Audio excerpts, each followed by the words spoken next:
Onto the stage, I've introduced her before. She is this leader for the city of Wausau, has done great things for the city, and is here every year when we invite her to attend. Please welcome the mayor of the city of Wausau, Katie Rosenberg.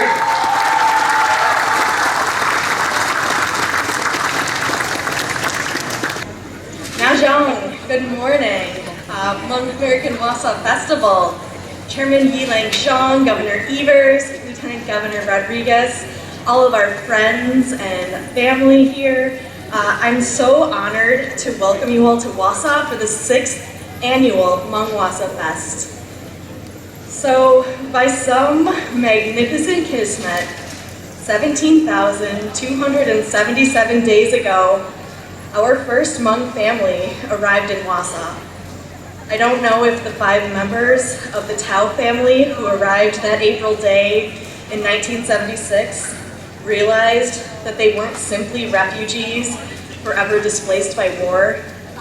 They were groundbreakers whose roots would grow so deeply in Wausau that it would be impossible to imagine a world before we had Hmong neighbors. In the last 47 years, our community has grown, and we are so fortunate to be home to one of the largest Hmong populations per capita in the United States, at around 12%.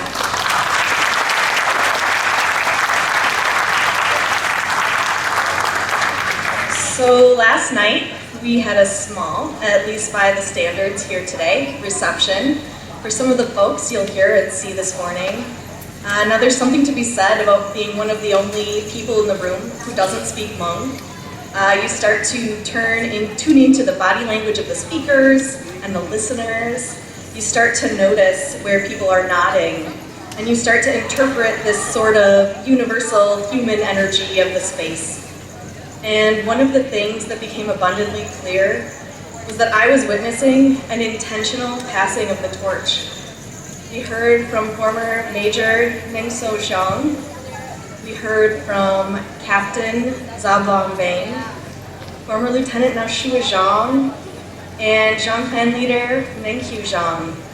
But we also heard from WACMA's first ever woman executive director, Meng Zhang. We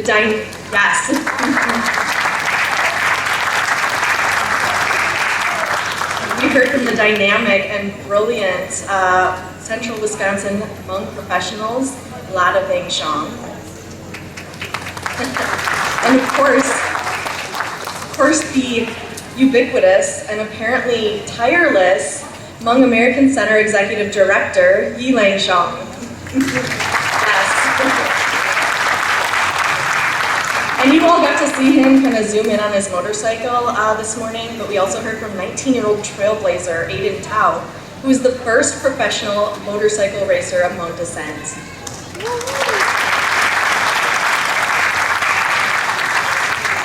So in 2 generations, maybe less than that, these Hmong men are American heroes who scrapped their way through the jungles of Laos, risking life and limb to support the CIA's secret war as part of General Bang Pao's army, and then restarted their lives here, half a world away. They're saying it's time to empower their descendants to receive their legacy and blaze new paths that their great-grandparents could only imagine. Under that lens, when I think about what we're commemorating and celebrating here this weekend, it's hard not to get a little emotional. And it's a mix of excited anticipation for what's next, but also a little anguish for what we are losing and have already lost. In the last year, I've attended at least a dozen funerals for our Hmong and Lao veterans, often invited by the incredible leader and advocate, Lieutenant Nashua Zhang. In fact, this year I spent both Mother's Day and Father's Day with Nashua, reflecting on and celebrating the efforts of our Hmong Lao veterans. Now, Nashua is the president of the Wisconsin Hmong Lao Veterans of America, and the results of his tremendous advocacy speak for themselves. Wisconsin now recognizes Hmong Lao Veterans Day every May 14th.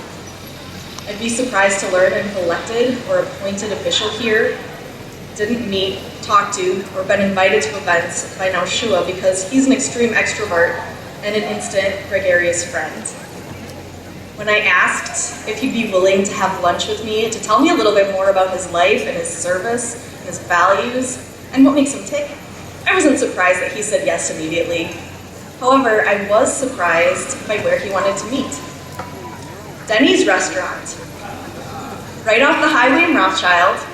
So when I got there, he was already seated. And when I walked in, the host asked me if I was meeting someone, and I just barely got out the first part of his name, and she directed me to the back of the restaurant where he was seated at a table under a folded up American flag and photos on the wall of veterans, including one of himself with the state commander of the VFW. We weren't at Denny's because he had a hankering for a Grand Slam.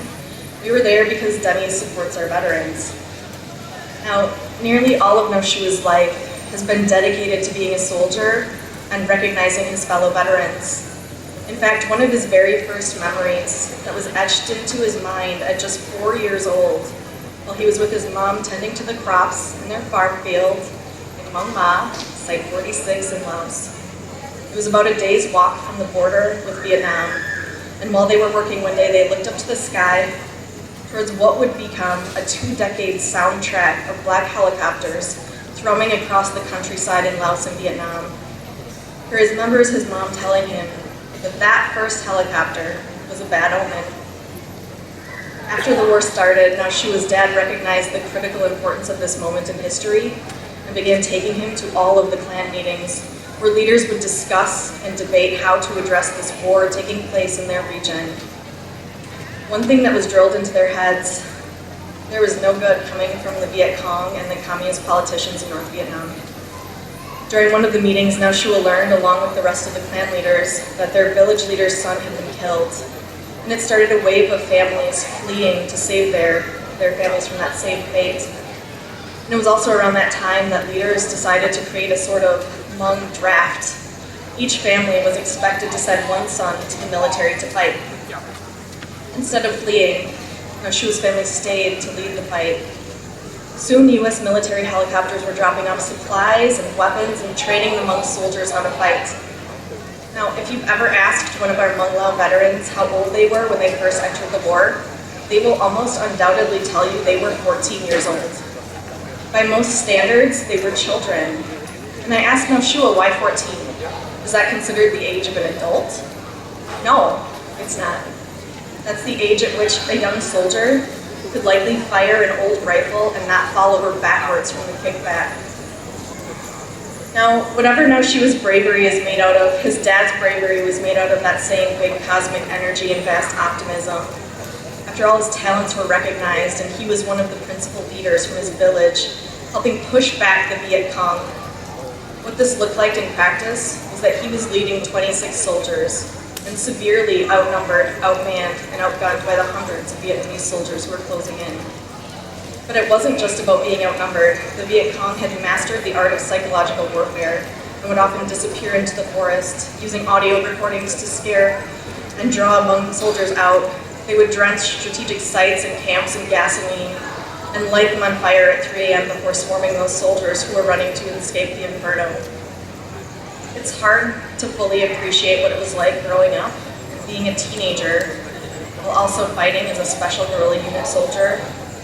One of the persistent dichotomies of Noshua's life during that time was that even though he was in the midst of a war zone, he was still expected to carry on as a young Hmong man. Our conversation slowed as he told me about the last conversation he ever had with his father. His dad called him from a strategic post. He and the soldiers were guarding, and he began lecturing him about getting married. The next day at 3 a.m., Viet Cong soldiers ambushed and overwhelmed his father's post. And by 10 a.m., his family had received word that his father and 6 other soldiers had been killed in a sneak attack with bayonets. At that point, I don't think anyone could have blamed Noshua if he decided to get out of Laos and search for safety and new meaning. But Noshua isn't that kind of person to shrink away from adversity. At 18, he fully committed himself to being a soldier because he lost so many of his given family already. General Bang Pao's army was now his chosen family.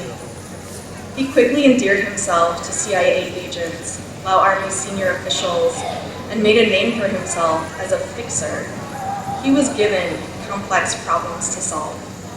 In fact, he was so good at solving problems and disputes, he was constantly traveling back and forth between Laos and refugee camps in Thailand. And so when you hear about what it's like to cross the Mekong River from Laos into Thailand, imagine Shua making that trip over and over again. Shua has never truly stopped leading. He worked as a mediator and a supervisor at Ban Vinai Camp. He was the president of Pen Nhat Mekong Refugee Camp.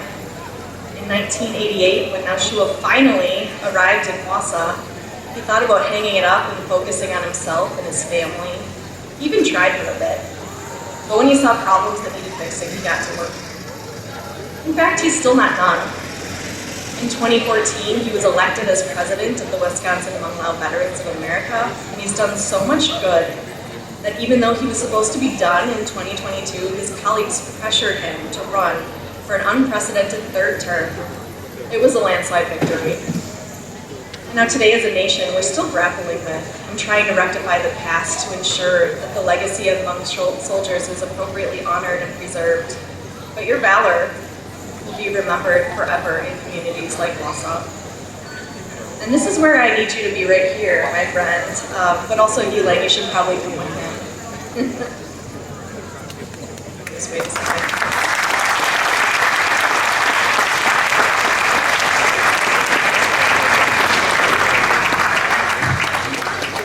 So that's why I want to present to you today this small token in honor of your lifetime of service to our community, to our nation, and to our world.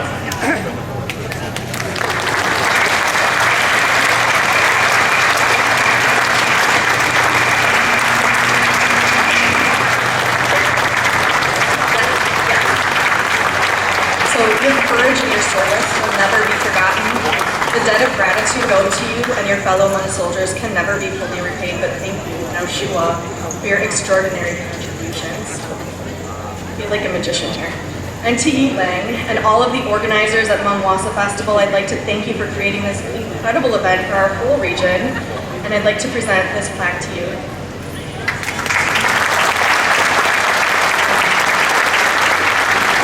Thank you so much for inviting me. Thank you everyone who's shown up here. I really appreciate your service.